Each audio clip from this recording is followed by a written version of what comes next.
Alright, 2 hours have gone by. You see I've refloured my work surface, and I'm just going to be honest here, I don't even bother to clean it up because to me there's no point in cleaning it up only to dirty it again later.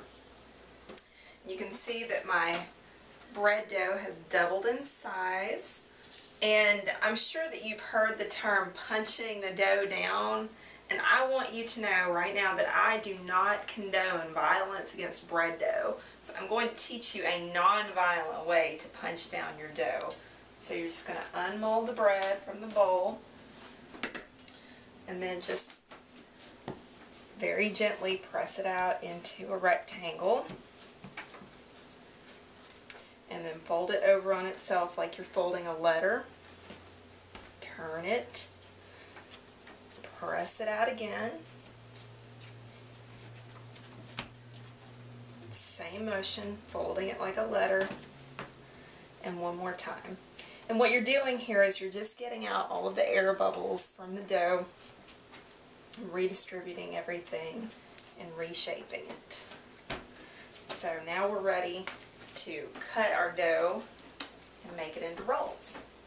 So I'm going to move my bowl out of the way. I want my rolls to be about 1.5 ounces to 2 ounces, so I've got my handy dandy kitchen scale. And I'm going to oil my surface, so I'm actually going to use a cutting board for this. And if you've read my blog any amount of time, you know that I love my handy dandy oil mister, so I'm just going to spray my cutting board with oil. This is olive oil. Just want to get my surface nice and oiled up so that the dough won't stick. But again, if your dough is properly kneaded, it should be just slightly sticky, not overly sticky. So I've got my bench scraper, and what I'm going to do is I'm just going to kind of divide the dough into what I think are about equal portions. This should make about 16 rolls, so I'm going to divide it into 4s and then divide each of those into 4.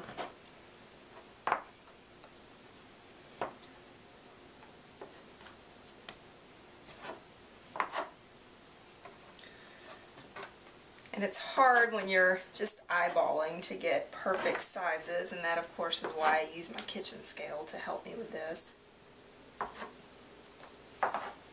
So each ball I'm just going to put on the scale, and that's about 1.5 ounces, a little bit under, so I'm going to add just a little bit to that.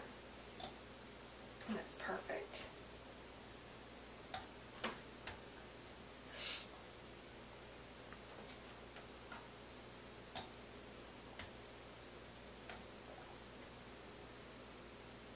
That one's really big, so I'm going to cut a little bit off of him.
Sorry about the long pause there, but just kind of got into the zone. Needed to take a little time to get everything weighed out. And I've got actually 17 rolls, so I ended up with an extra there.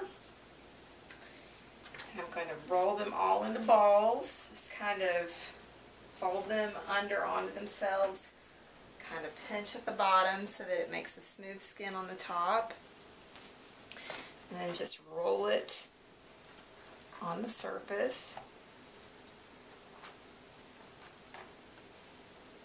And I'm going to take just a minute to get those all done.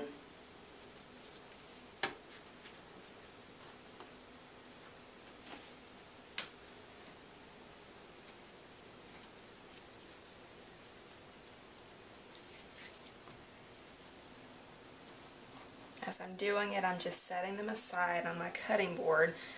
I'm going to put them all in a round cake pan once they're all formed. I'm going to show you how to line the cake pan with parchment paper, which is the best way to make sure that your rolls don't stick to your pan.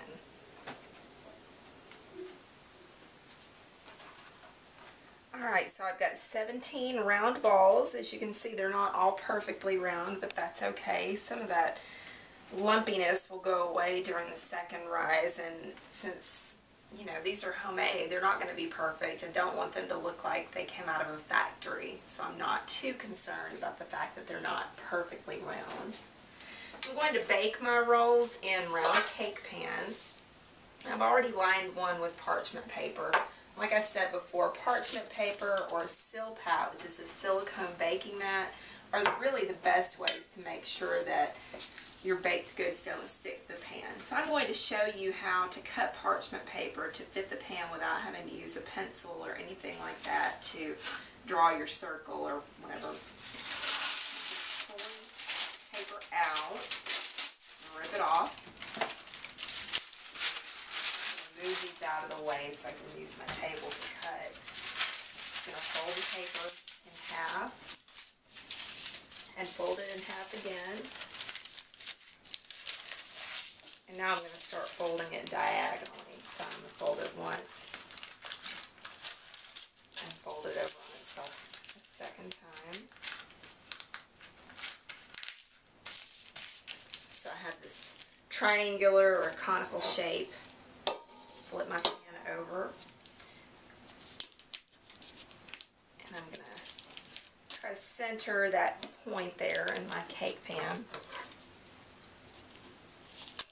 Find where it's centered. I'm just going to cut. I'm kind of try to round it. Then I'm going to unfold my parchment paper. It fits right into my pan. I'm going to take my oil and just spray just a little bit. Not so much for the non-stick factor as for the fact that, you know, oil tastes good and it really adds to the texture of your bread. So I'm going to just lightly spray. And that's the nice thing about these oil sprayers is that you get the flavor of the oil without getting a ton of oil to make your baked goods greasy or too fatty. So I'm going to put 8 rolls in one pan.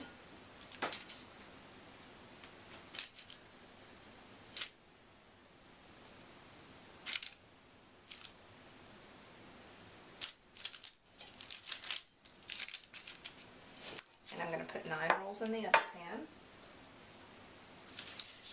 And the really great thing about baking rolls in round cake pans instead of on a baking sheet is that when they rise together, it really does help the texture to be softer. And I really like for my rolls to be soft. And when I started baking them in cake pans, I discovered that it really did help the texture.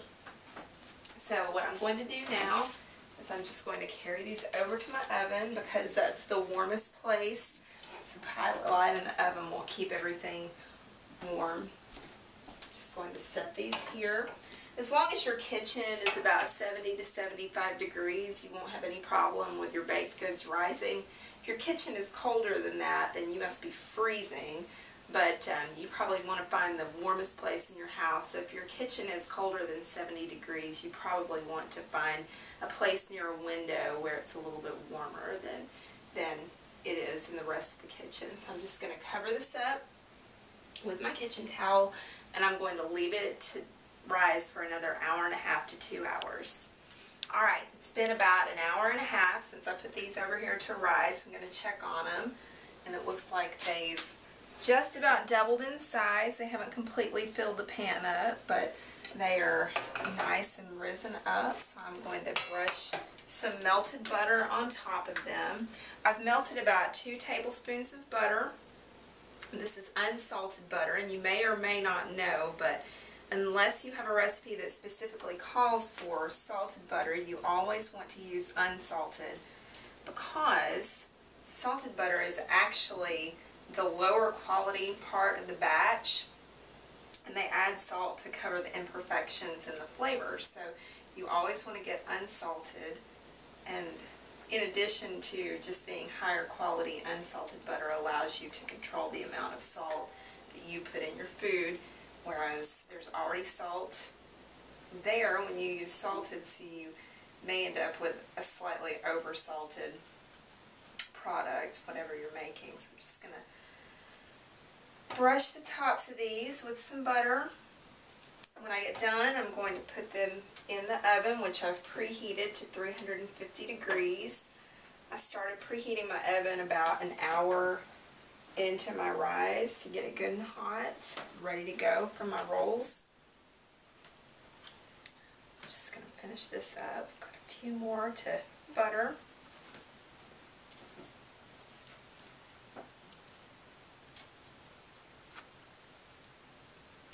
And I've got a nice silicone brush here, which is much easier to clean than a brush made out of nylon, which is the old norm, but this is probably what you've seen most recently.